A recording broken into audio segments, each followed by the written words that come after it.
Imagine this. You're running a race, but instead of looking ahead, you keep turning your head left and right. You're checking where others are, comparing yourself to their pace, their form, their finish line. What happens? You stumble. You slow down. Sometimes you stop running altogether. That's how most of us live our lives.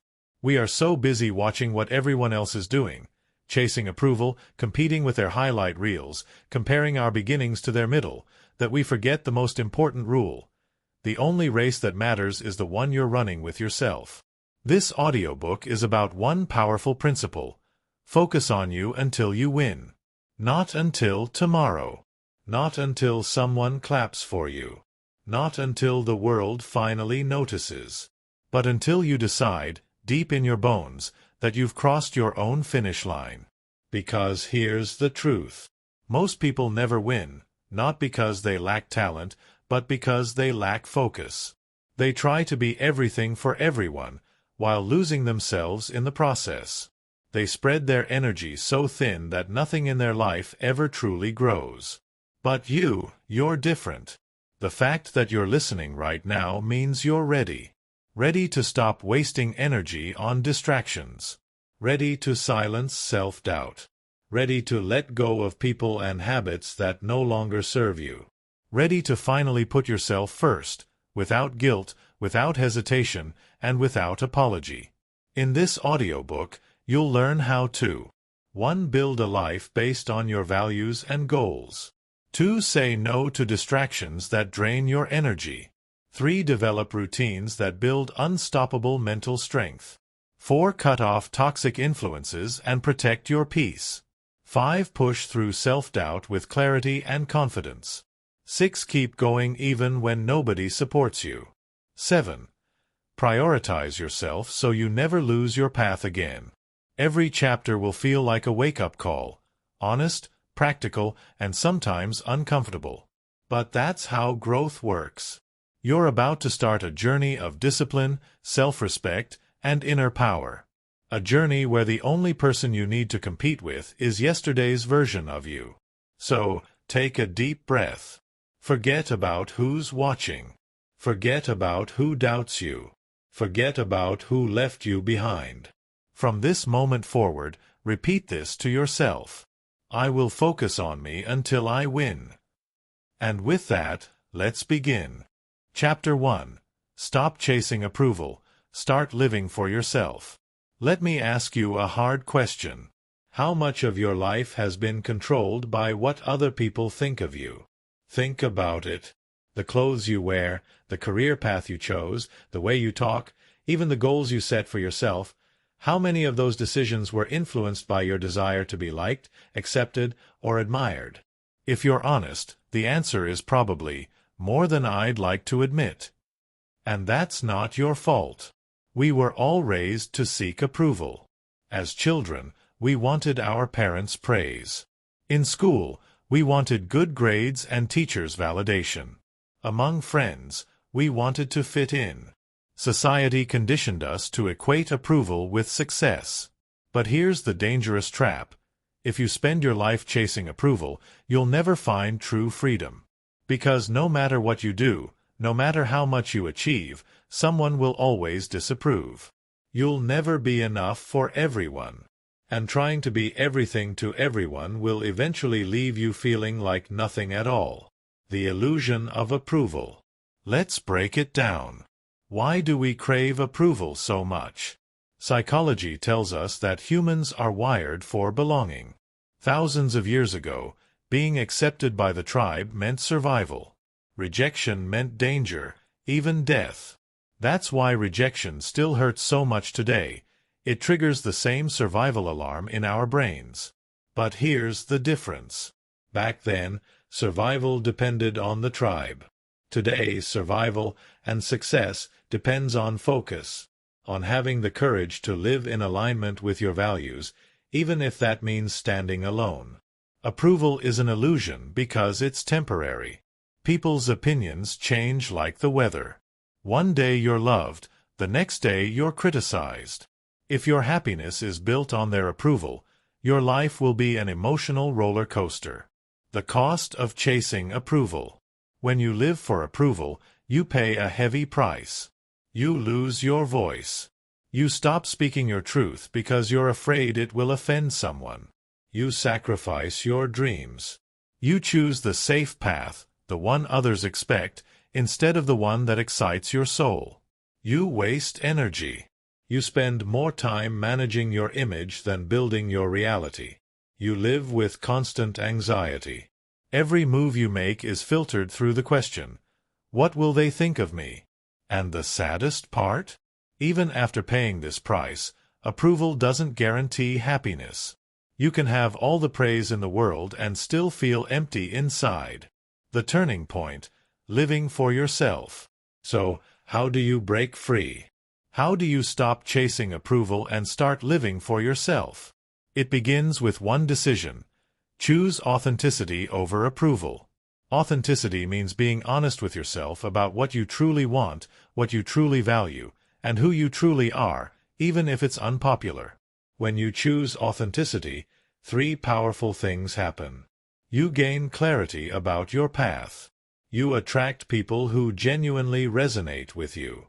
You finally experience peace, because you're no longer at war with yourself. Step 1. Define your core values. If you don't know what you stand for, you'll fall for anything. Take a notebook and write down your top 5 values. These might be things like freedom, growth, family, health, creativity, service, faith. Ask yourself, what matters most to me, even if nobody else approves? When you live according to your values, you stop needing permission. Your values become your compass. Step 2. Practice saying no.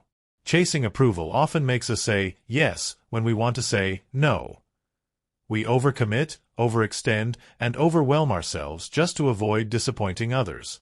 But every time you say yes to someone else's demand, you might be saying no to your own dreams. Start small. The next time someone asks for something that doesn't align with your values or drains your energy, politely decline. Notice how uncomfortable it feels, and also how liberating it is. The first no is the hardest. But with practice, it becomes a superpower. Step 3. Build inner validation. External validation is fragile. One bad comment can shatter it. But inner validation, self-approval, is unshakable. How do you build it? By keeping promises to yourself. If you say you'll work out, show up. If you say you'll wake up early, do it. If you commit to a goal, follow through. Every time you honor your word to yourself, your self-respect grows. And the more you respect yourself, the less you crave approval from others. A story to remember. Let me share a story. There was a young artist who dreamed of painting bold, colorful canvases. But every time he showed his work, people criticized it. Too messy, they said. Not realistic enough. So he adjusted his style to please them. He painted what they wanted. His work became neat, predictable, and acceptable. And guess what? Nobody cared. One day, he got so frustrated that he threw away the brushes and went back to painting from his heart. Wild strokes, fearless colors. He stopped caring about approval. He painted for himself. And suddenly, people noticed. His work had energy, authenticity, life. The lesson? When you stop painting for the world and start painting for yourself, the right people will find you. Step 4. Accept that not everyone will like you. Here's a truth that will set you free. No matter what you do, some people will not like you. And that's okay. You're not here to be liked by everyone. You're here to be true to yourself. Think about the most influential people in history. Leaders, innovators, creators. Did everyone approve of them? Absolutely not. Many were criticized, doubted, even hated. But they stayed true to their path. If you're upsetting no one, you're probably playing too small. Shield Step 5. Focus on progress, not permission. Instead of asking, "Will they like this?" ask, "Does this align with my values?" Instead of waiting for permission, give yourself permission. Progress comes from action, not approval. The truth is, nobody is sitting around waiting to approve your dreams. People are too busy dealing with their own insecurities. Stop waiting for a green light that will never come. Final word for this chapter. Living for yourself is not about being selfish. It's about being authentic. It's about realizing that the life you have is yours alone. Approval is fleeting, but purpose is forever. The crowd may clap today and boo tomorrow. But if you stay true to your values, your vision, and your voice, you'll always win in the long run. So stop chasing approval.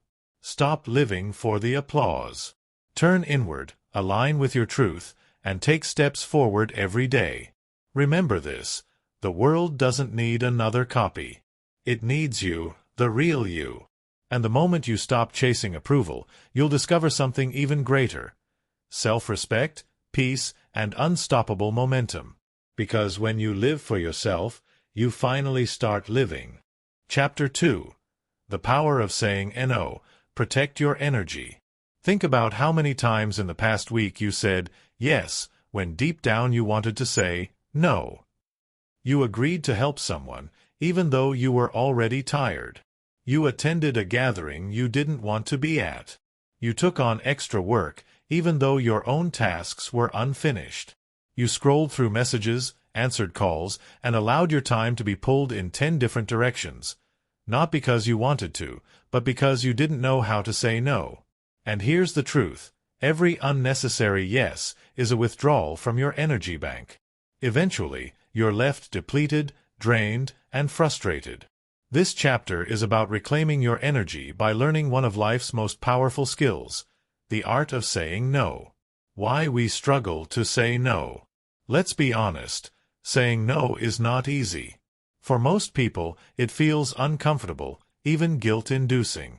Why? Because from childhood, we were taught to be agreeable. Saying yes made us good kids. Saying no often brought punishment or disapproval. Over time, we learn to associate no with rejection and yes with acceptance. Psychologically, many of us fear conflict. We worry that if we say no, people will think we're selfish, lazy, or unkind. We fear losing relationships, opportunities, or reputation. But what we fail to realize is this: constantly saying yes when we don't mean it creates a far bigger problem. It breeds resentment. It robs us of our time and focus. And it prevents us from fully investing in the things that actually matter. The energy economy. Think of your energy as a limited currency. Every day, you wake up with a certain amount in your account. Some activities refill it: exercise, rest, meaningful work, spending time with uplifting people. Other activities drain it: gossip, unnecessary obligations, toxic environments. When you spend your energy recklessly, you go bankrupt. You're left exhausted, burned out, and unmotivated. Learning to say no is like becoming a wise investor. You stop throwing your energy at low-value distractions and start investing it in high-value growth. The hidden power of no. Here's something most people don't realize. When you say no to one thing, you're actually saying yes to something else. Saying no to late-night scrolling is saying yes to restful sleep. Saying no to toxic people is saying yes to peace of mind. Saying no to overcommitment is saying yes to focus and productivity. Saying no to living by other people's expectations is saying yes to your own purpose. No is not just rejection, it's redirection. It's creating space for what truly matters. Step 1. Identify your energy drainers. Before you can start saying no, you need clarity on what to say no to. Take a moment to reflect. What activities, people, or commitments consistently leave you drained? Is it unnecessary meetings at work? Endless social media notifications? A friend who only calls to complain? A habit of saying yes to every invitation, even when you don't enjoy it. Write down your biggest energy drainers. This list becomes your no list. From now on, you'll consciously protect yourself from these traps. Step 2. Reframe guilt. Many people avoid saying no because of guilt. They believe that by saying no, they're letting someone down. But here's the reality. When you say yes without meaning it, you're not helping anyone. You're showing up with half-hearted energy. You're secretly resentful. That's not kindness, that's self-betrayal. True kindness is honest. When you set boundaries, you actually serve people better because you show up fully in the areas where you've chosen to give your best. So the next time guilt whispers in your ear, remember this. Saying no to what drains you allows you to say yes to what matters, and that benefits everyone. Step 3. Practice simple no's. You don't need to over-explain or justify. A simple, respectful no is enough. Here are a few examples you can use in everyday life. I can't take this on right now. That doesn't align with my priorities at the moment. I appreciate the offer, but I'll have to pass. I'm not available for that. Notice that none of these are rude. They're direct, firm, and respectful. The key is to deliver them with confidence, without hesitation in your voice. Step 4. Protect your prime time. Every person has prime time, hours in the day when their focus and creativity are at their peak. For some, it's early morning. For others, it's late at night. Protecting your prime time is one of the most important ways to say no. Stop giving those hours away to interruptions, distractions, or obligations that don't serve your long-term goals. Reserve them for your most important work, the work that moves your life forward. Step 5. Strengthen your boundaries. Saying no once is good, but if you want lasting change, you must build strong boundaries. Boundaries are not walls. They are filters. They protect what's inside while allowing the right things through. Set boundaries in every area of your life. At work, limit how much unpaid overtime you accept. With friends, refuse gossip or negativity. With technology, turn off non-essential notifications. With yourself, discipline your own impulses to overcommit. The stronger your boundaries, the more respect you command, both from others and from yourself. A story to illustrate. There was a successful entrepreneur who used to say yes to everything. Every meeting, every opportunity, every collaboration. He was afraid of missing out. But soon, he was exhausted.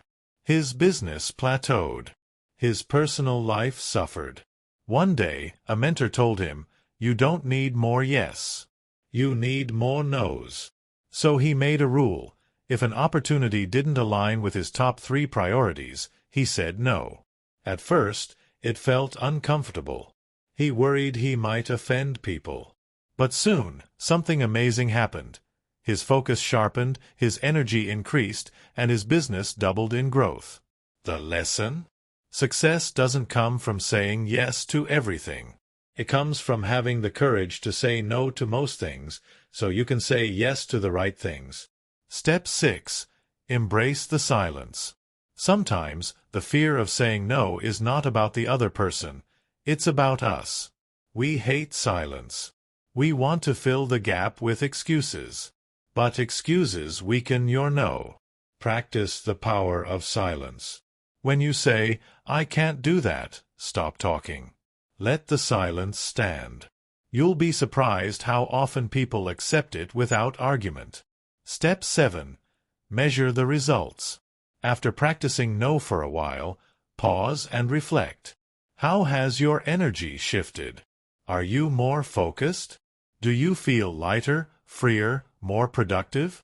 Most people find that the moment they stop scattering their energy, they gain momentum. They finally have the time and mental space to pursue their real goals. Final word for this chapter. Learning to say no is not about rejection. It's about protection. Protecting your time, your energy, and your purpose. Every no you say to distraction is a yes to focus. Every no you say to toxicity is a yes to peace. Every no you say to other people's expectations is a yes to your authentic life. So stop fearing the word no. Start using it as a tool of empowerment. Because in the end, the quality of your life is not determined by how many people you please, but by how much energy you preserve for what truly matters. Protect your energy, and you protect your future. Chapter 3. Build routines that make you mentally unstoppable. Success is not built in a single day. It's built in the small, invisible habits that you repeat every day. What you do consistently shapes who you become permanently. Many people believe that motivation is what makes the difference. They think, if I can just stay motivated, I'll succeed. But the truth is, motivation is unreliable. Some days you'll wake up energized and ready. Other days you'll feel tired, distracted, even hopeless. If you rely on motivation alone, you'll quit the moment life gets hard. That's why routines are the secret weapon of mentally unstoppable people. Routines carry you through on the days when motivation disappears. When you have the right routines, you don't have to fight with yourself every morning. You don't have to decide whether or not to work on your goals. The decision has already been made. The routine leads, and your life follows. Why routines build mental strength? Routines are more than habits. They are systems. A good routine automates success. It puts your priorities on autopilot so you no longer waste mental energy on constant decision-making. Every decision you make in a day costs energy. What time should I wake up?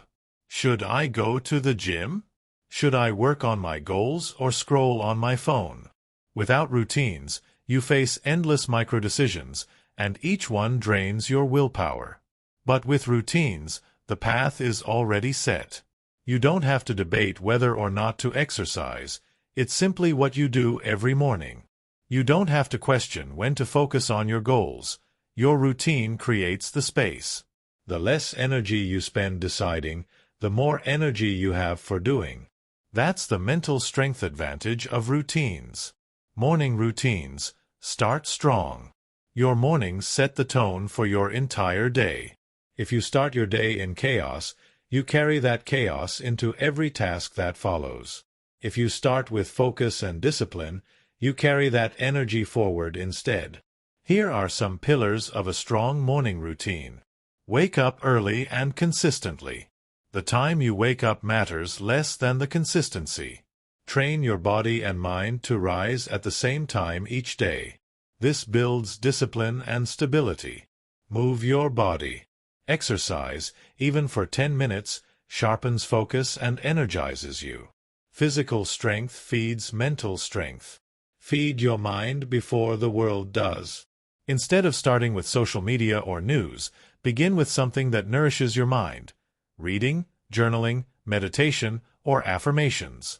Set your intention. Write down your top 3 priorities for the day.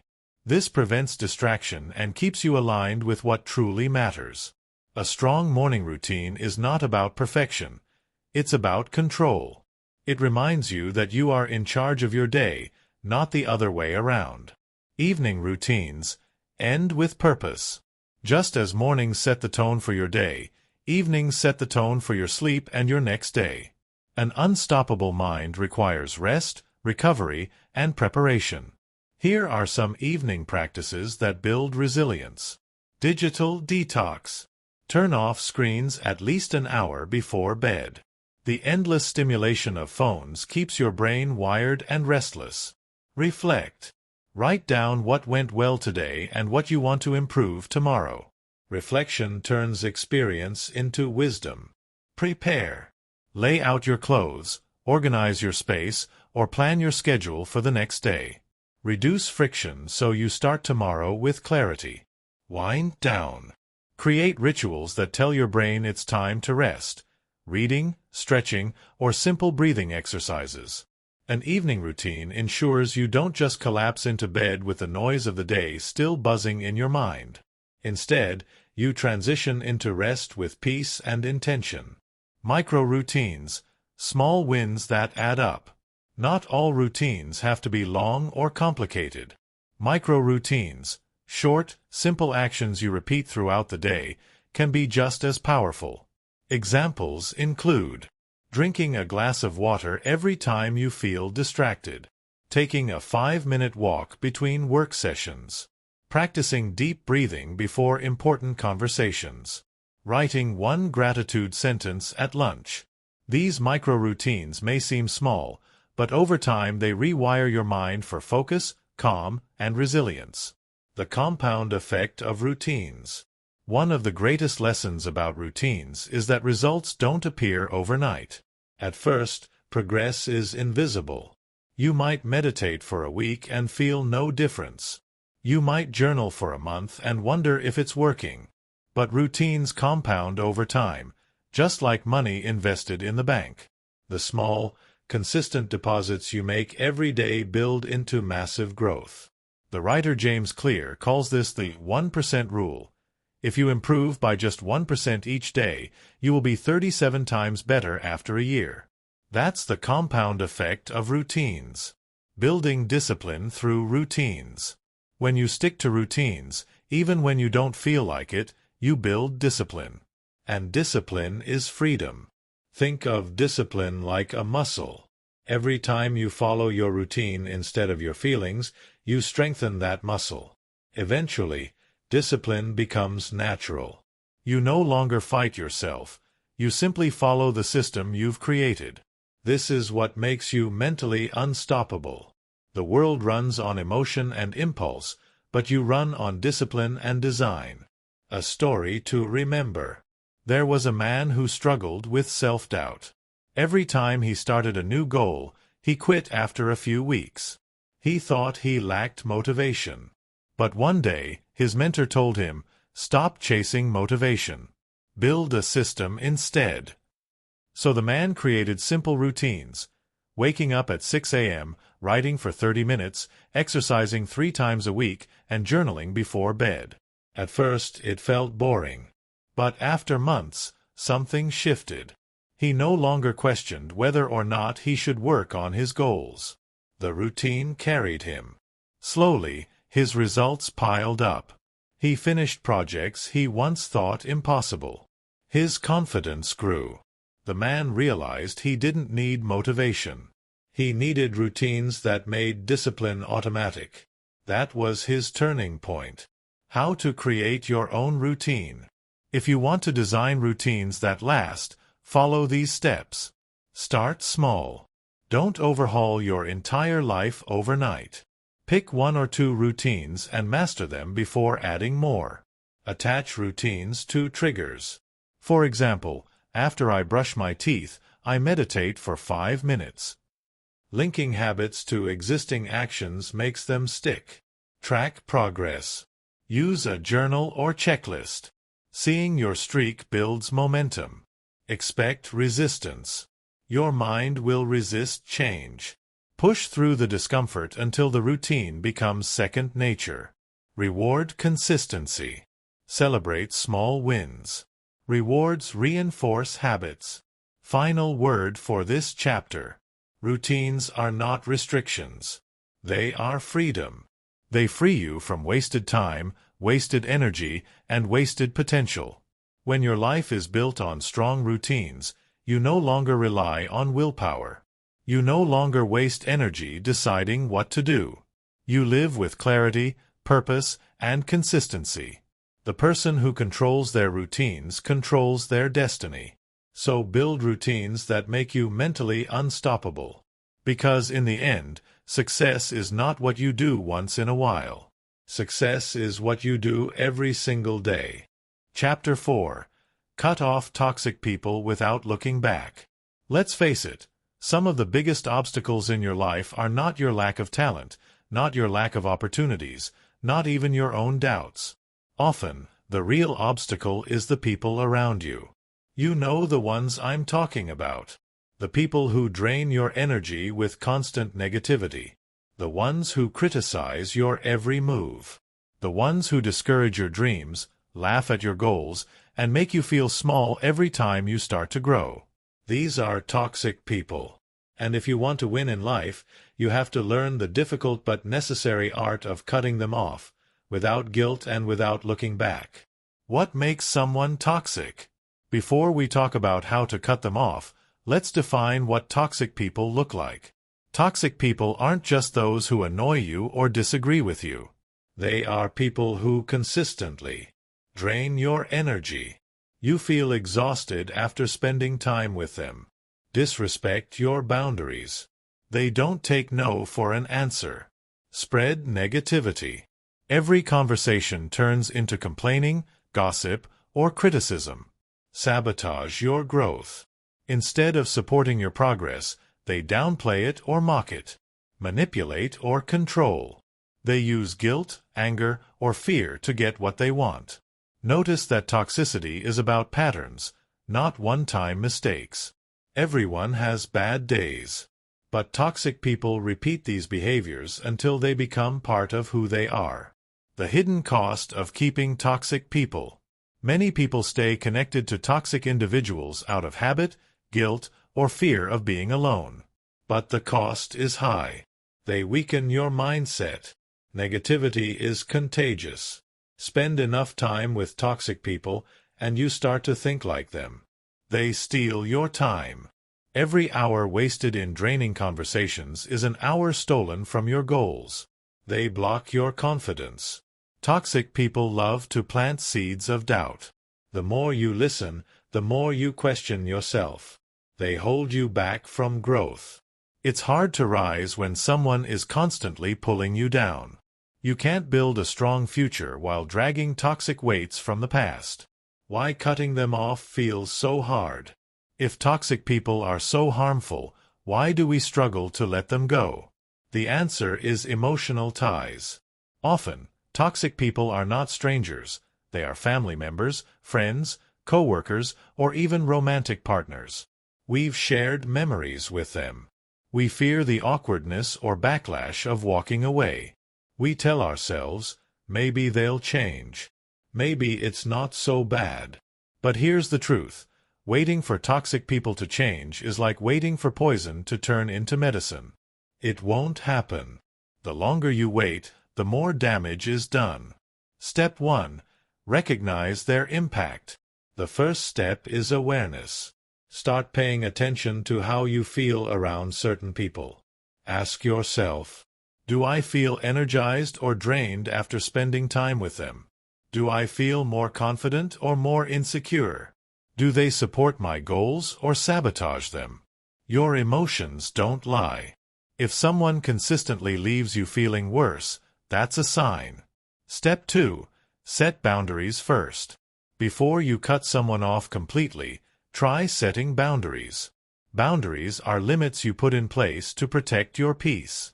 Examples of boundaries include limiting how often you see or speak to them, refusing to engage in gossip or negative conversations, politely ending a conversation when it turns toxic. Sometimes, boundaries are enough to filter out negativity. But if a person refuses to respect your limits, stronger action is needed. Step 3. Create distance. If boundaries don't work, it's time to distance yourself. This doesn't always mean a dramatic confrontation. Sometimes it's as simple as gradually reducing contact. Stop initiating conversations. Decline invitations politely. Focus your energy on new, healthier connections. Distance is powerful because it shifts your focus. When you spend less time with toxic people, you create space for personal growth and positive relationships. Step 4. Let go without guilt. One of the hardest parts of cutting off toxic people is dealing with guilt. You may feel like you're abandoning them. But remember, you are not responsible for fixing anyone. Your responsibility is your own growth, your own peace, your own future. You can't save someone who doesn't want to change. And you shouldn't sacrifice your well-being to keep them comfortable. Letting go is not cruelty. It is self-respect. A story to remember. There was a young woman with a toxic group of friends. Every time she talked about her dreams of starting a business, they laughed. They told her she wasn't smart enough, that she should stop dreaming too big. 4 years, she stayed with them out of loyalty. But deep down, their words ate away at her confidence. One day, she decided enough was enough. She stopped hanging out with them, even though it felt lonely at first. In that space, she found new friends who encouraged her, challenged her, and believed in her. Within 2 years, she launched her business successfully. Looking back, she realized the only thing that had been holding her back was the company she kept. The lesson is clear. Sometimes your biggest breakthrough comes the moment you walk away from toxic people. Step 5. Surround yourself with builders. Cutting off toxic people is only half the battle. The other half is surrounding yourself with people who uplift and inspire you. Seek out friends who celebrate your wins instead of downplaying them. Mentors who push you to grow. Communities that share your values and goals. When you replace toxic voices with supportive ones, your confidence soars. You begin to see possibilities instead of limitations. Step 6. Strengthen your inner circle. Not everyone deserves access to you. Your time, energy, and presence are valuable. Reserve them for people who respect you, support you, and bring out the best in you. Think of your inner circle like a garden. If you let weeds grow unchecked, they choke the flowers. But if you pull the weeds and nurture the right plants, your garden flourishes. The same is true of your life. Final word for this chapter. Cutting off toxic people is not easy. It requires courage. It requires honesty. And it often comes with temporary loneliness. But it's a necessary step if you want to protect your energy and build a life of peace and growth. Remember this, you don't have to set yourself on fire to keep others warm. You are not obligated to carry people who refuse to grow. Walk away from toxicity without guilt, without hesitation, and without looking back. Because the moment you do, you free yourself to focus on the future, and on the people who truly deserve a place in your life. Chapter 5. Defeat self-doubt before it defeats you. Let's be honest. The loudest enemy you'll ever face is not out there. It's not the critic at work, not the family member who doesn't believe in you, and not the friend who laughs at your dreams. The loudest enemy lives inside your own mind. It's called self-doubt. Self-doubt whispers, "You're not good enough. You'll probably fail. Why even try?" And if you let that voice take over, it will paralyze you before you even start. The truth is, self-doubt has destroyed more dreams than failure ever has. Failure at least gives you lessons and experience. Self-doubt stops you from ever taking the first step. But here's the good news. Self-doubt is not permanent. It's not a life sentence. It's a habit of thinking, and like any habit, it can be broken. In this chapter, we're going to break it down. You'll learn why self-doubt shows up, how to fight it, and how to build an unshakable confidence that will carry you through every challenge. Why self-doubt exists. First, let's understand where self-doubt comes from. Past experiences. Maybe you failed before, and that memory makes you hesitate. Negative voices. Growing up, maybe people told you you weren't smart enough, talented enough, or capable enough. Fear of failure. Deep down, you worry that if you try and fail, people will laugh at you. Comparison. You look at others and think, "They're so much better than me. I'll never measure up." But here's the reality. Every successful person you admire has battled self-doubt. They just didn't let it win. Self-doubt doesn't mean you're weak. It means you're human. The key is not to eliminate doubt completely. It's to refuse to let it control you. Step 1. Recognize the voice of self-doubt. The first step is awareness. You need to recognize when self-doubt is speaking. It often shows up as thoughts like, "I'm not ready yet. What if I fail? I don't deserve success." People will judge me. Notice the pattern here. Self-doubt always tries to keep you safe, inside your comfort zone. It tries to protect you from risk, embarrassment, or pain. But the same comfort zone that protects you also suffocates you. You can't grow without risk. You can't win without starting. Step 2. Challenge the thought. When you catch yourself doubting, don't just accept it as truth. Challenge it. For example, if you think, "I'm not ready," ask yourself, who is ever 100% ready? Didn't I learn and adapt before in other situations? If you think, "What if I fail?" flip it around. What if I succeed? And even if I fail, won't I learn something valuable? By questioning the thought, you weaken its power. Step 3. Replace doubt with evidence. Self-doubt is fueled by feelings, not facts. To fight it, you need evidence. Make a list of your past wins, times you overcame obstacles, achieved goals, or pushed through fear. No matter how small they seem, these are proofs of your ability. When doubt shows up, remind yourself, "I've done hard things before. I can do it again." Confidence doesn't come from hype. It comes from remembering the evidence of your own strength. Step 4. Take small, consistent action. Here's the truth. Action kills doubt. The more you sit and think, the louder self-doubt becomes. But when you take action, even a small step, you prove to yourself that you are capable. Want to write a book? Start with 1 page. Want to start a business? Test one small idea. Want to run a marathon? Start with a single mile. Action builds confidence. And confidence silences doubt. Step 5. Change the environment. Sometimes, self-doubt doesn't come from you. It comes from the people around you. If you're surrounded by critics, doubters, and negative people, you'll absorb their mindset. That's why it's so important to surround yourself with people who believe in growth, who support your goals, and who challenge you to rise. Your environment shapes your confidence. Choose it wisely. A story of defeating self-doubt. Let me share a story. There was a young man who dreamed of becoming a public speaker. But every time he thought about getting on stage, self-doubt filled his head. You'll embarrass yourself. No one wants to hear you. You'll freeze up.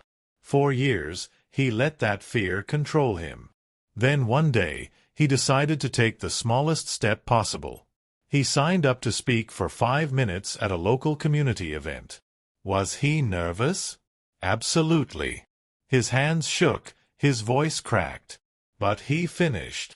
Afterward, a woman came up to him and said, "Thank you. Your words really helped me." That one piece of feedback gave him evidence.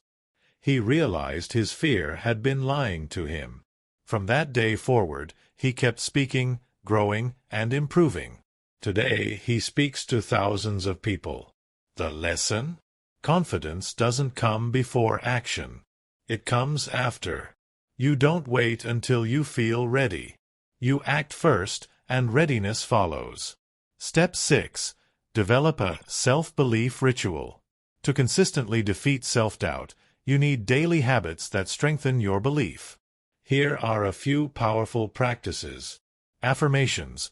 Repeat empowering statements like, "I am capable. I am worthy. I can handle challenges." Visualization. Spend a few minutes each day picturing yourself succeeding in your goal. Journaling. Write down your wins, your progress, and the lessons you're learning. These rituals train your mind to expect success instead of fear failure. Step 7. Redefine failure. One of the biggest roots of self-doubt is fear of failure. But what if failure wasn't the enemy? Think about it. Every successful person you admire has failed. The difference is they didn't see failure as final. They saw it as feedback. When you redefine failure as learning, it loses its power to scare you. Instead of thinking, "What if I fail?" start thinking, "What will I learn if I fail?" Every mistake becomes a stepping stone. Every setback becomes a teacher. Step 8. Focus on progress, not perfection. Self-doubt thrives on perfectionism. You think, I can't start until everything is perfect. But perfection is an illusion. It doesn't exist. The real key is progress. Small steps taken consistently will get you further than waiting for the perfect moment. Remember, you don't have to be great to start. But you do have to start to be great. Final word for this chapter. Self-doubt will never disappear completely. It will always whisper in the background. But you don't have to obey it. The key is to recognize it, challenge it, and replace it with action and evidence. Build confidence by moving forward, one step at a time. Because at the end of the day, doubt doesn't defeat you. Giving in to doubt does. So the next time self-doubt says, you can't do this, answer back with, watch me. That's how you defeat self-doubt, before it defeats you. Chapter 6. Keep going when no one believes in you. There's a moment in every journey where you'll feel completely alone. You'll look around for support, for encouragement, for someone to say, I believe in you. But all you'll find are blank stares, silence, or even laughter. It hurts. It feels unfair. And it makes you wonder, am I really capable of this? Should I just give up? But let me tell you something powerful. The greatest victories in life often come after the moments when no one else believes in you. If you can learn to keep going, even when the world doubts you, you will unlock a strength that no obstacle can break. Why people don't believe in you. Before we talk about how to keep going, let's first understand why people doubt. It's rarely about you. It's about them. Limited vision. People can't see your dream because it doesn't fit within their experience. They only believe in what they know, and your dream is bigger than their imagination. Fear of change. If you succeed, it may highlight their own lack of effort. It's easier for them to keep you down than to rise up themselves. Protective instincts. Sometimes, family or friends discourage you out of fear. They don't want you to get hurt, so they push you towards safety, not growth. Insecurity. People who haven't achieved much often project their own doubts onto you. So when someone says, you can't do it, what they're really saying is, I can't imagine myself doing it. Their doubt is a reflection of their limits, not yours. Step 1. Believe in yourself first. The foundation of perseverance is self-belief. If you don't believe in yourself, no one else will. And if you do believe in yourself, eventually others will follow. Think of all the great innovators, leaders, and artists throughout history. At first, people mocked them.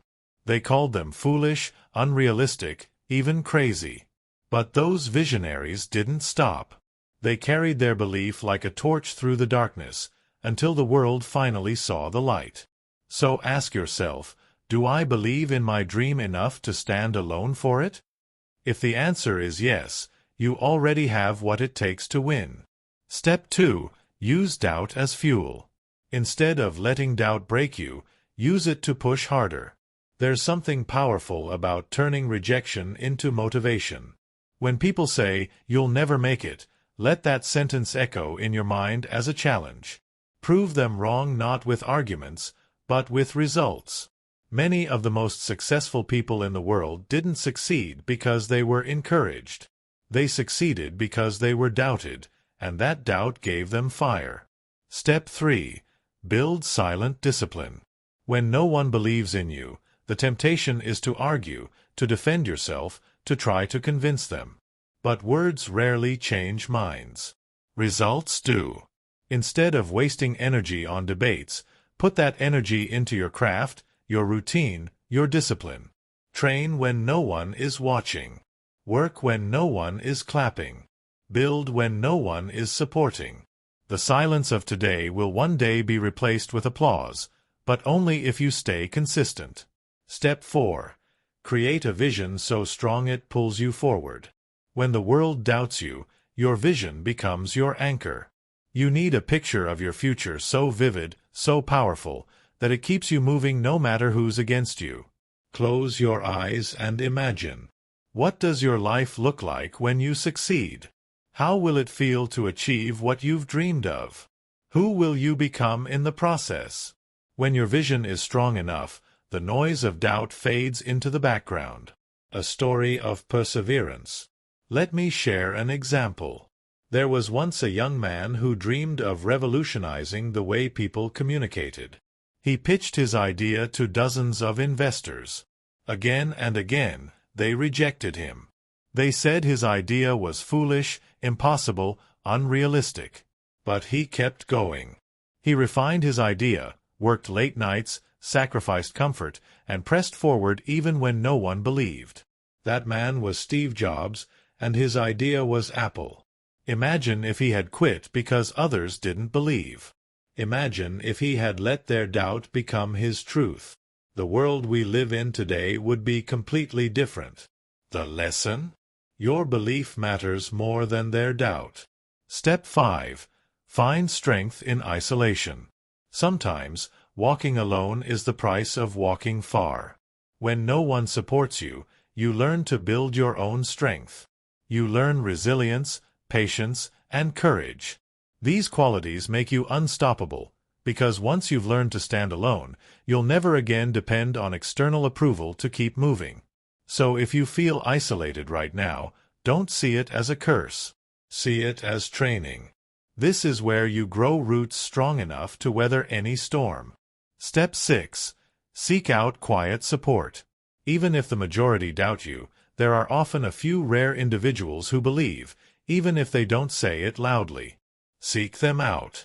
This could be a mentor, a coach, or even an online community of like-minded people. Surrounding yourself with even a handful of supportive voices can help drown out the noise of doubters. And remember, support doesn't always have to come from others. Books, podcasts, and stories of those who walked this path before you can serve as silent mentors. Step 7. Focus on progress, not recognition. When no one believes in you, it's easy to crave validation, to want the applause, the praise, the recognition. But chasing validation is a trap. Instead, focus on progress.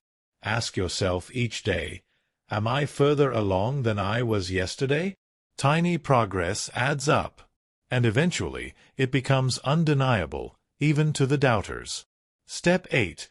Remember why you started. When the journey feels heavy and the lack of support crushes you, go back to your why. Why did you start this journey in the first place? What pain are you escaping? What vision are you moving toward? Your why is your fuel. And when no one else is clapping for you, your why will be the voice that whispers, keep going. Final word for this chapter. Being doubted is not a curse. It's a test. It's life asking you, do you believe in your dream enough to fight for it, even when no one else does? If the answer is yes, then you are already stronger than most. One day, the people who doubted you will look back and say, I always knew you could do it. They'll rewrite history in their minds. But you'll know the truth. You didn't keep going because they believed in you. You kept going because you believed in yourself. So if no one believes in you right now, let me say this, I believe in you. I believe that if you commit, if you stay consistent, if you trust the process, you will win. And when you do, the silence of today will become the applause of tomorrow. Chapter 7. Prioritize yourself without guilt. There comes a moment in life when you realize that no matter how much you give, no matter how much you sacrifice, it's never enough for some people. You bend yourself backward, you break your own limits, and still, the world wants more. And here's the truth most people never say out loud. You cannot build a strong life by putting yourself last. If you want to win, if you want to live with peace, power, and purpose, you must learn to prioritize yourself without guilt. Because when you take care of yourself, you become stronger, sharper, and better equipped to take care of everything else in your life. But this is hard, isn't it? Because society trains us to believe that putting yourself first is selfish. That saying no is rude. That choosing your goals over someone else's comfort makes you cold. Let's rewrite that story. Let's break down what self-prioritization really means, why it's necessary, and how to do it without guilt. Why we feel guilty for prioritizing ourselves. Let's start here. The guilt. Why do we feel guilty when we put ourselves first? Cultural conditioning. From a young age, many of us are taught to be good by putting others first, to share, to sacrifice, to serve. Those lessons are valuable, but they often get twisted into a belief that we should never put ourselves first. Fear of judgment. We worry people will think we're arrogant or selfish if we prioritize our own needs. Desire for approval. Deep down, we want to be liked, loved, and accepted. Saying no or setting boundaries can feel like we're risking rejection. Old habits. If you've spent years neglecting yourself for others, choosing yourself now will feel uncomfortable, even wrong. But here's the paradox. The people who feel most guilty about prioritizing themselves are often the ones who give the most. The givers, the helpers, the caretakers. They've been so busy pouring into everyone else's cup that their own is running dry. And a dry cup cannot pour. Why prioritizing yourself is not selfish. Let's get something straight. Prioritizing yourself is not selfish. It's survival. It's self-respect. Think of it like this. If you're on an airplane and the oxygen masks drop, what's the instruction? Put your own mask on first. Why? Because if you pass out trying to save everyone else, you're no help to anyone. Life works the same way. You can't show up for your family, your work, or your goals if you're exhausted, burnt out, and resentful. By prioritizing yourself, you recharge. You strengthen your body, your mind, and your spirit. And from that strength you can give more, not less. Step 1. Define what truly matters to you. The first step in prioritizing yourself is clarity. You have to know what really matters to you. What are your top goals? What values do you refuse to compromise on? What activities, people, or habits bring you energy and peace? What drains you, distracts you, or pulls you away from your vision? Make a list. Write it down. This is your blueprint. When you know what matters most, it becomes easier to make decisions that honor your priorities. For example, if your health is a priority, then skipping the gym to please someone else is no longer an option. If building your business is a priority, then saying no to endless social distractions makes sense.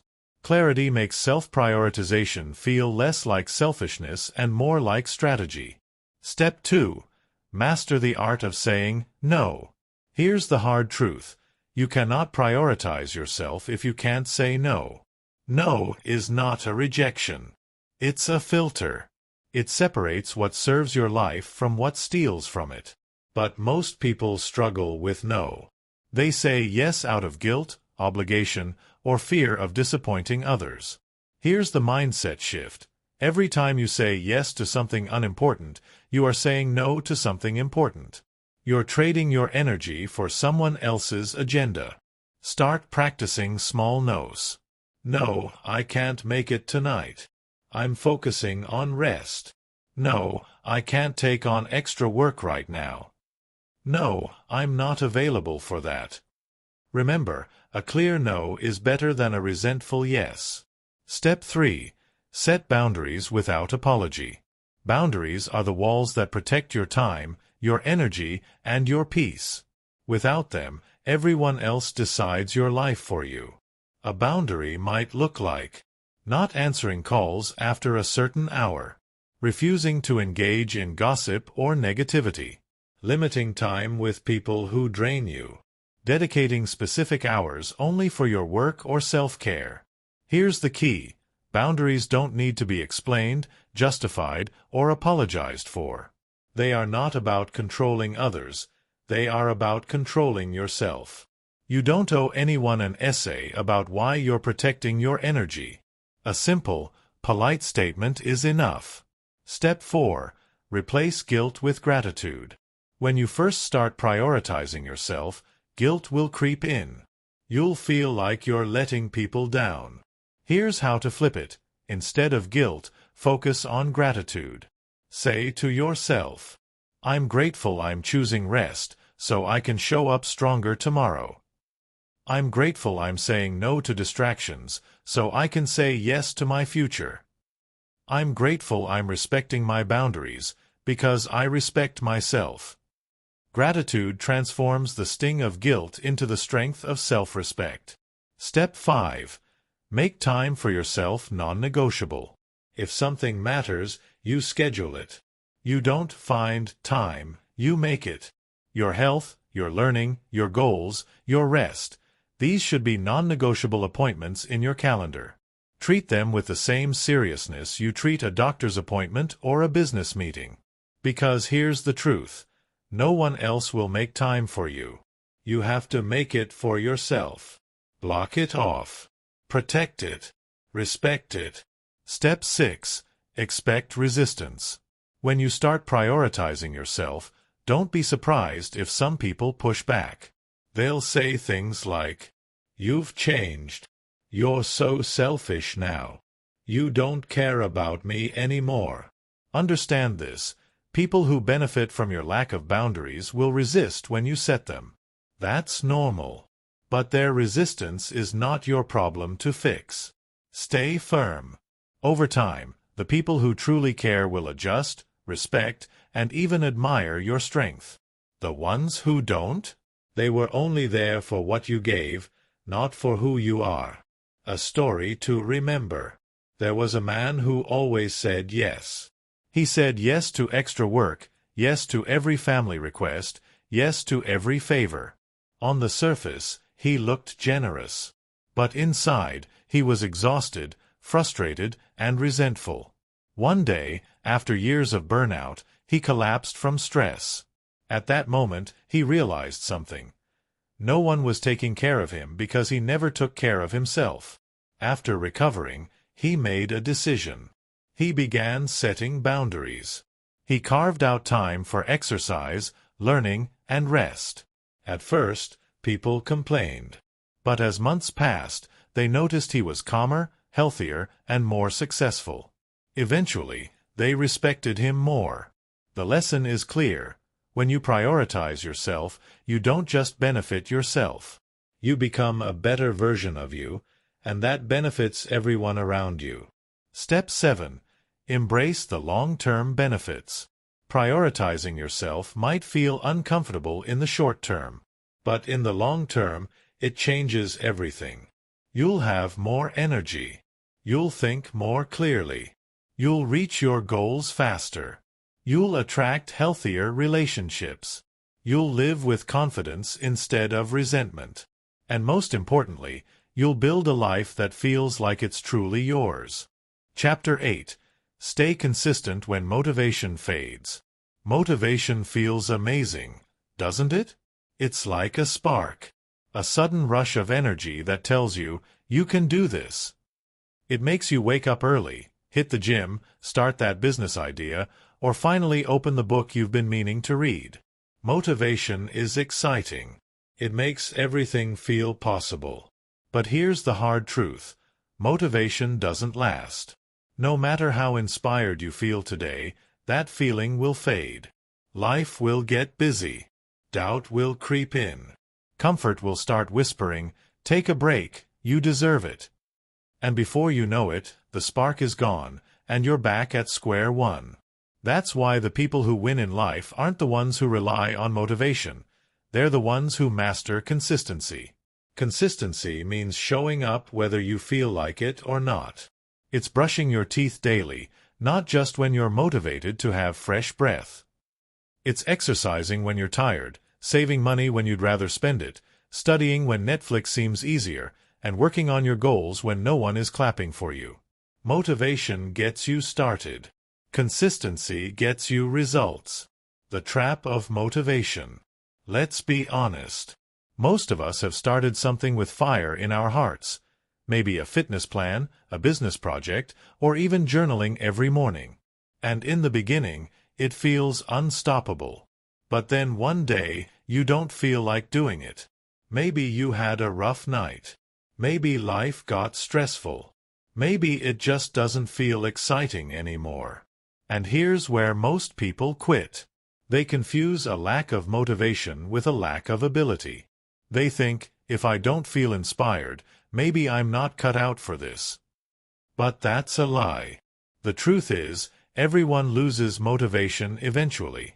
What separates the winners from the quitters is what they do after motivation disappears. The power of routine over emotion. Consistency isn't about how you feel, it's about what you do. Imagine if you only went to work when you felt motivated. You'd probably lose your job in the first month. Imagine if you only took care of your kids when you felt inspired. They'd never eat, never get to school, never feel safe. Life doesn't wait for motivation, and neither should your goals. The people who win in life treat their habits like non-negotiables. They turn their goals into routines. They show up whether they're excited, bored, tired, or even discouraged. Because here's the secret. Consistency creates results, and results create motivation. Not the other way around. The brick-by-brick principle. Think of building a wall. Motivation is like the excitement of seeing the finished vision in your head. You can almost picture the wall complete, smooth, solid, and strong. But the only way to build it is by laying one brick every single day. Some days, laying that brick feels exciting. Other days, it feels boring. Some days, the brick is heavy, and you don't want to lift it. But if you keep laying brick after brick, eventually the wall stands tall. Consistency is about laying bricks even when the vision feels far away. Why people quit? Most people quit because they confuse slow progress with no progress. If results don't come fast enough, they give up. But think of a seed planted in the ground. You don't see anything happening at first. For weeks, maybe months, it looks like nothing is growing. But under the surface, roots are forming, foundations are being built. And one day, that seed breaks through the soil. Your efforts work the same way. Even when you don't see results immediately, something is happening under the surface. Consistency ensures the breakthrough will come. Discipline, the real superpower. Discipline is doing what you said you'd do long after the mood you set it in has left you. Motivation is temporary. Discipline is permanent. Champions don't wake up every day motivated. They wake up disciplined. Athletes don't train because it's always fun.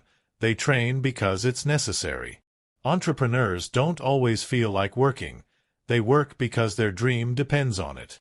Discipline is built through small promises kept to yourself. When you tell yourself, I'll go for a 20-minute walk today, and you actually do it, you strengthen your identity. You start to see yourself as someone who follows through. And that self-trust builds momentum. Practical steps to build consistency. Start small, stay steady. Don't overwhelm yourself with huge goals. Start with small daily actions. Write 1 page. Do 10 push-ups. Save $5. The goal isn't perfection, it's progress. Create systems, not willpower. Willpower fades. Systems last. If you want to eat healthier, don't keep junk food in the house. If you want to wake up early, put your alarm across the room. Make success the path of least resistance. Track your wins. Keep a journal, calendar, or app where you mark every day you follow through. Seeing a chain of consistency builds pride and makes you less likely to break it. Expect boredom. The truth is, consistency is boring sometimes. That's okay. Success is built in boring moments. Don't quit because it doesn't feel exciting anymore. Forgive slip UPS, but don't quit. You will miss days. Everyone does. The key is not to let one missed day become a missed week. Get back up immediately. Progress is never about perfection. It's about persistence. The quiet power of consistency. The world notices flashy bursts of motivation. The dramatic weight loss in 1 month. The overnight business success. The viral video. But what they don't see are the years of quiet, steady, consistent effort behind the scenes. Consistency rarely feels glamorous, but it always pays off. One book read today may not change your life, but 100 books over the next 3 years can. One workout may not transform your body, but 200 workouts will. One video may not blow up your channel, but 200 consistent uploads will. Consistency is invisible until it isn't. One day, people will call you lucky when they finally see the results of what you've been quietly building. Final message. Motivation will come and go like the weather. Some days it will shine bright, other days it will storm. But consistency is the foundation you build your life on. It's the daily choice to show up for yourself, no matter how you feel. So when motivation fades, and it will, don't stop. Don't wait for the spark to return. Just keep moving forward, step by step, brick by brick, action by action. Because consistency may not be loud, but it is unstoppable. And if you stay consistent long enough, the results will come, and they'll be undeniable. Stay consistent when motivation fades. That's how you win. Chapter 9. Build unshakable confidence from within. Confidence is a funny thing. It's something everyone wants, but very few truly understand. Most people think confidence comes from external approval, a compliment, a promotion, social recognition, or a pat on the back. They rely on others to validate their worth. But the truth is, true confidence never comes from outside. It comes from within. External validation is like water in a leaky bucket. It feels good for a moment, but it never lasts. People will always have opinions, judgments, and doubts about you. If your confidence depends on them, it will crumble at the first sign of criticism. Unshakable confidence, the kind that carries you through challenges and setbacks, is built internally. It's a quiet strength that doesn't need applause. It doesn't need permission. It doesn't need anyone to believe in you, because you already do. Why confidence from within matters. Imagine standing in a room full of people who doubt you. Some whisper, some laugh, some openly criticize. How would you feel if your confidence depended on their approval? Terrified, insecure, paralyzed. Now imagine the same room, but this time your confidence comes from within. Their opinions matter little. You know your abilities. You trust your path. You are guided by your own inner compass. When confidence comes from within, you are free to act, to pursue, to lead, and to grow, no matter what others think. That freedom is power. Step 1. Stop seeking approval. The first step toward unshakable confidence is simple but difficult. Stop looking for approval. Notice when your decisions are driven by fear of judgment rather than desire for growth. Are you staying in a job you hate because your family expects it? Are you avoiding your dreams because someone might laugh? Are you over-explaining yourself to prove worth? Every time you act to please others, you weaken your inner confidence. Each time you act from your own values, you strengthen it. Start small. Make a decision today based solely on what you want. Speak your truth without worrying about reactions. Take one action that aligns with your goals, even if no one supports it. With every small step, your internal validation grows. Step 2. Master your mindset. Confidence is a mindset, not a mood. It's cultivated in how you see yourself and your capabilities. Your mind is like a garden. If you let weeds of self-doubt, fear, and insecurity grow, they will choke your confidence. But if you plant seeds of self-belief, resilience, and competence, they will flourish. Practice this daily. Replace negative self-talk with empowering statements. For example, change "I can't do this" to "I will figure this out." Celebrate small wins. Recognize every step forward. Visualize yourself overcoming challenges, achieving goals, and thriving. Your mind is the training ground for your confidence. Feed it well. Step 3. Build competence, then trust yourself. Confidence doesn't come from wishing or pretending. It comes from competence. The more skilled you become, the more naturally confident you feel. But here's the key: you don't need to be perfect to start. You only need to start. Want to become a public speaker? Practice daily, even for 5 minutes. Want to start a business? Learn, test, and refine. Want to improve your health? Commit to small daily actions. Every small skill you master reinforces the belief, I am capable. And that belief builds a confidence that doesn't crumble under criticism or failure. Step 4. Face fear head-on. Fear and confidence are inseparable. Confidence doesn't exist in the absence of fear. It exists in spite of fear. Every time you face a fear, speaking in public, having a difficult conversation, taking a risk, you prove to yourself that you are stronger than you thought. These experiences accumulate. Each victory over fear becomes a building block for unshakable confidence. Don't wait until fear disappears. Act anyway. Confidence grows through courage, not comfort. Step 5. Stop comparing yourself to others. Comparison is a confidence killer. Social media, colleagues, friends, even family, everyone's achievements are often highlighted, curated, and exaggerated. Comparing yourself to others steals your focus and diminishes your self-worth. Your journey is unique. Your path, timing, and circumstances are different. True confidence comes from honoring your own progress, not measuring it against someone else's. Focus on your growth. Track your wins. Celebrate your milestones. Let others run their race while you dominate yours. Step 6. Take responsibility for your life. Nothing strengthens confidence like ownership. When you stop blaming others, circumstances, or luck, and take responsibility for your life, you reclaim your power. If you fail, you learn. If you succeed, you know it's because of your effort. If challenges arise, you adapt. Confidence grows when you understand that your life is in your hands. No one else controls it.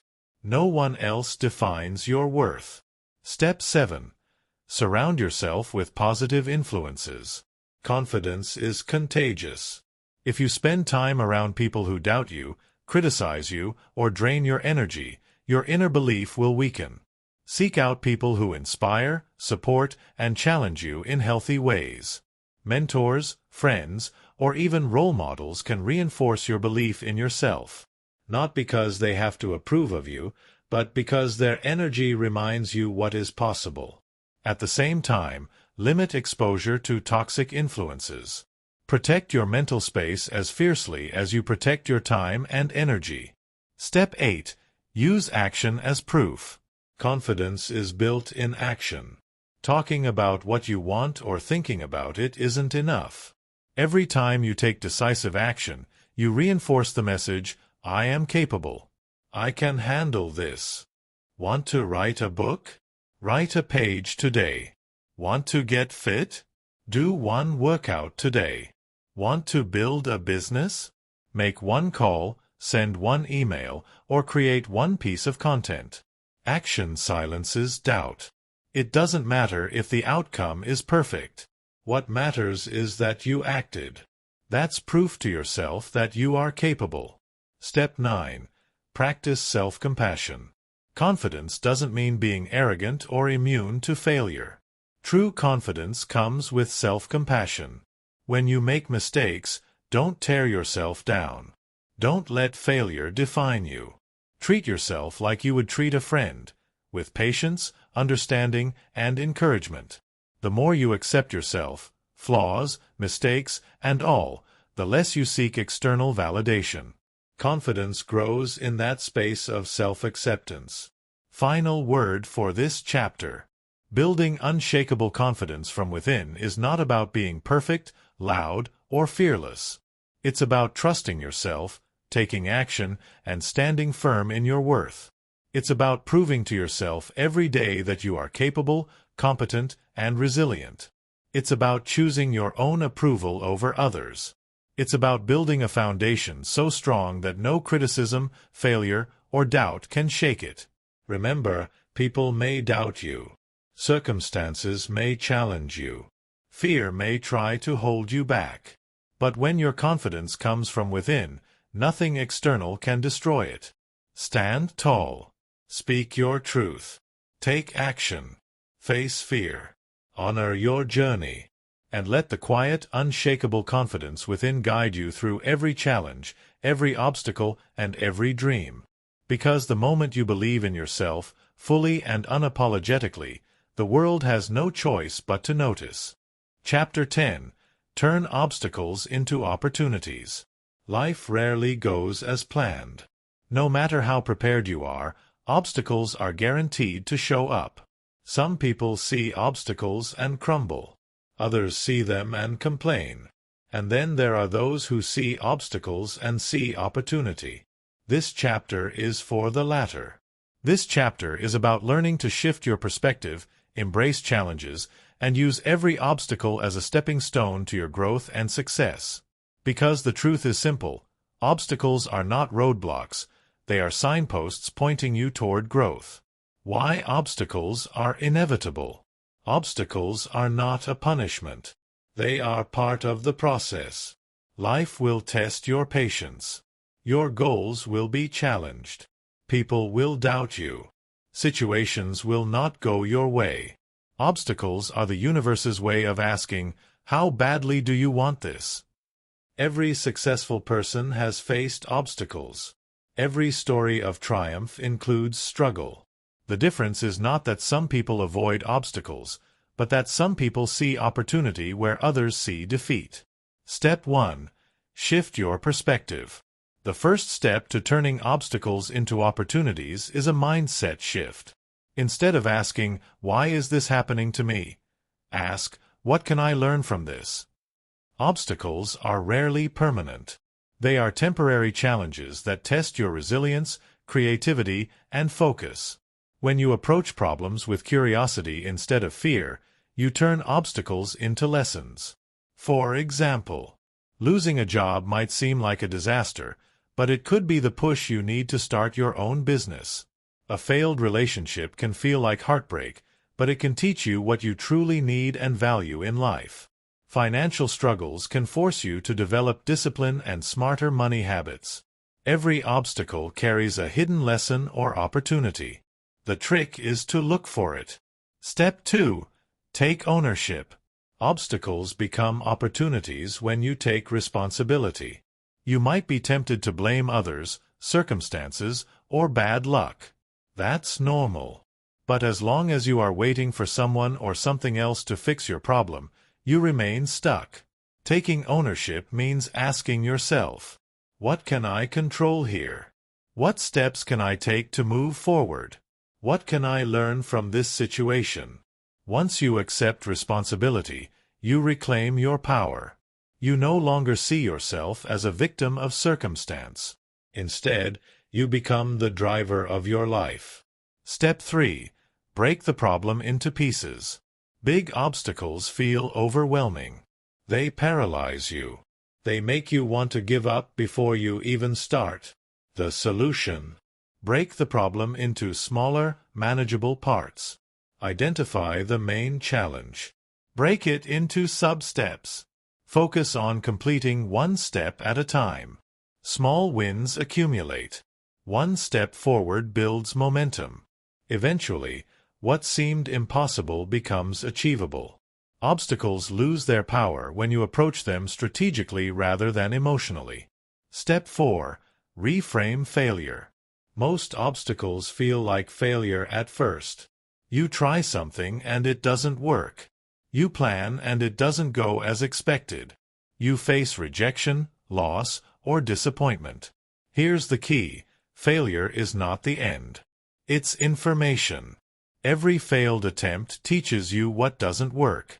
Every setback shows you what needs adjustment. Every no brings you closer to the right yes. When you reframe failure as feedback, obstacles stop being threats and start being opportunities to learn, adapt, and grow. Step 5. Develop a solution-oriented mindset. Obstacles are a test of your creativity. You can complain, procrastinate, or blame. Or you can look for solutions. Ask yourself, what is the best way to solve this problem? What resources do I have that I'm not using? Who can I ask for guidance or support? A solution-oriented mindset transforms obstacles from dead ends into pathways. It trains your brain to see opportunities even in challenging circumstances. Step 6. Build resilience. Turning obstacles into opportunities requires resilience, the ability to recover quickly and keep moving forward. Resilience is built through experience, perseverance, and mental toughness. Every time you face a challenge and continue moving, you become stronger. Every obstacle you overcome adds to your confidence and skill set. You can't avoid adversity, but you can learn to bounce back faster and smarter every time. Step 7. Stay flexible. Life rarely gives you a straight path. Obstacles force you to adapt. Rigidity is the enemy of growth. If your plan fails, adjust it. If one strategy doesn't work, try another. Flexibility doesn't mean giving up. It means finding a new route toward the same destination. Many successful people didn't achieve their goals by following the original plan. They achieved them by adapting, learning, and pivoting whenever obstacles appeared. Step 8. Celebrate the lessons.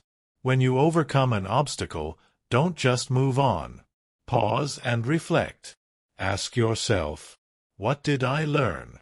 How did I grow? What strengths did I discover in myself? Celebrating the lessons reinforces your resilience, sharpens your skills, and reminds you that every challenge has value.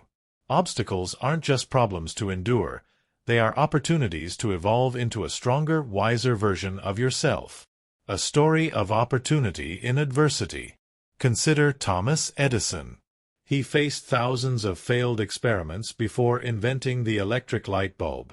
Each failure could have been an obstacle that stopped him. But Edison saw each failure as an opportunity to learn, adjust, and improve. He famously said, "I have not failed. I've just found 10,000 ways that won't work." Because he reframed obstacles as opportunities, he changed the world. Your obstacles might not be as famous as Edison's, but the principle is the same. The way you respond determines your growth and success. Step 9. Focus on what you can control. Many obstacles feel overwhelming because they involve things beyond your control. Other people, market conditions, timing. Here's the secret. Focus only on what you can control. Your effort, your mindset, your habits, your reactions. By controlling what you can and letting go of what you cannot, you turn obstacles into actionable opportunities. You stop being frustrated by what's out of your hands and start being empowered by what's within them. Step 10. Trust that obstacles are temporary. Obstacles may feel permanent in the moment, but they are not. They are temporary challenges designed to test your strength, persistence, and vision. When you remember that, you stop panicking. You stop doubting. You stop giving up. And you start moving forward with clarity, patience, and determination. Every obstacle you face is a stepping stone, not a dead end. Final word for this chapter. Obstacles will always exist. Challenges, setbacks, failures, and resistance are part of the journey. But you have a choice. Let them defeat you, or turn them into opportunities. By shifting your perspective, taking ownership, breaking problems into steps, learning from failure, staying resilient, and remaining flexible, you can transform any obstacle into a stepping stone for growth. Remember this. The people who achieve extraordinary things are not the ones who never face obstacles. They are the ones who face them head-on and use them to get stronger, smarter, and closer to their goals. The next time life throws a challenge at you, don't complain. Don't fear it. Don't let it stop you. Ask yourself, what opportunity is hidden here? Conclusion: your journey to winning starts with you. Congratulations! You've made it through the journey of this audiobook, step by step, chapter by chapter. You've learned how to stop chasing approval, protect your energy, build routines, cut off toxic influences, defeat self-doubt, keep going when no one believes in you, prioritize yourself without guilt, stay consistent, build unshakable confidence, and turn obstacles into opportunities. But here's the most important lesson of all of these strategies work only when you take action. This audiobook is not just a collection of ideas. It's a roadmap, a blueprint, a guide to reclaiming your life and focusing on what matters most, you. Step 1. Take full ownership of your life. No one else is responsible for your success. No one else is responsible for your happiness, your growth, or your future. The people around you may support you, criticize you, or doubt you, but ultimately, it's your life. Everything you want, freedom, achievement, peace, confidence, starts with your decision to take responsibility. Stop waiting for permission. Stop waiting for the right moment. Stop waiting for someone else to believe in you. You are the author of your own story. The pen is in your hand. Start writing it boldly. Step 2. Commit to consistency. You've learned that motivation comes and goes. It's temporary. What lasts is discipline, routine, and consistency. Focus on small daily actions that move you closer to your goals. Don't wait for inspiration. Act. Keep showing up, even when it's hard, even when you feel tired, even when no one is watching. Your results are built in the quiet, repetitive effort you put in day after day. Consistency transforms dreams into reality. And every step you take, no matter how small, brings you closer to winning. Step 3. Protect your energy and focus. You've learned the power of saying no and prioritizing yourself. This is crucial because your energy is limited. Every yes to the wrong things is a no to your goals. Every toxic influence you allow in your life drains the focus and clarity you need to succeed. From now on, commit to protecting your energy. Surround yourself with people and environments that support your growth. Stop trying to please everyone. Stop bending to others' expectations. Your life, your rules. Step 4. Embrace challenges as opportunities. Life will not be easy. There will be obstacles, setbacks, and moments of doubt. But every challenge is a hidden opportunity. Every failure is feedback. Every rejection is redirection. Remember, winners aren't people who never face challenges. Winners are those who face obstacles, learn, adapt, and turn them into stepping stones for success. When you embrace challenges with courage and creativity, you turn life's difficulties into your greatest advantage. Step 5. Build unshakable confidence. Confidence is not about others believing in you. It's about believing in yourself, even when the world doubts you. Trust your abilities. Celebrate your growth. Take action every day, no matter how small. Face fear head-on. Protect your self-worth fiercely. When your confidence comes from within, no external criticism, failure, or obstacle can shake you. You will move through life with clarity, strength, and unstoppable momentum. Step 6. Focus on your vision relentlessly. Every principle you've learned points to one truth. You must focus on you until you win. Your vision is your compass. It guides every decision, every action, and every priority.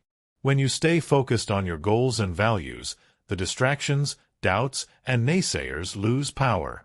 Ask yourself daily, am I moving closer to my vision today? Am I protecting my energy, building my skills, and showing up for myself? Am I living in alignment with the life I want to create?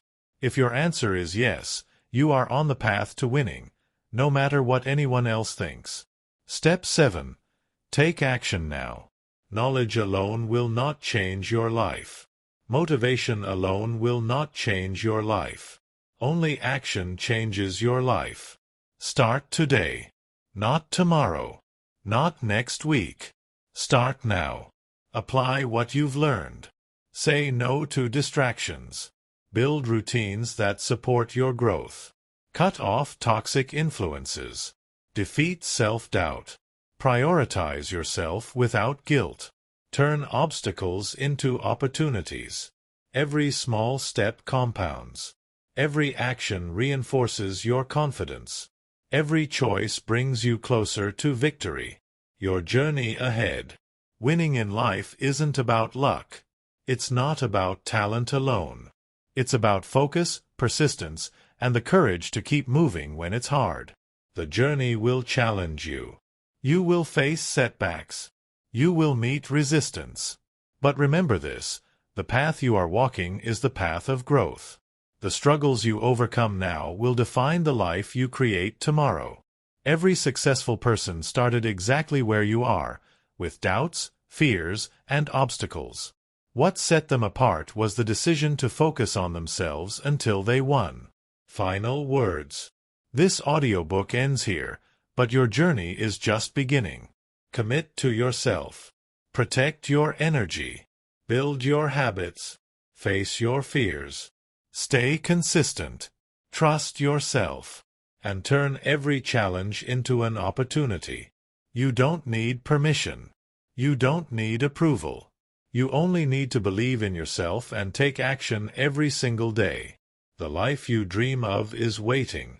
The only question is, will you focus on you until you win? The answer is yours. Take it, own it, and make it happen.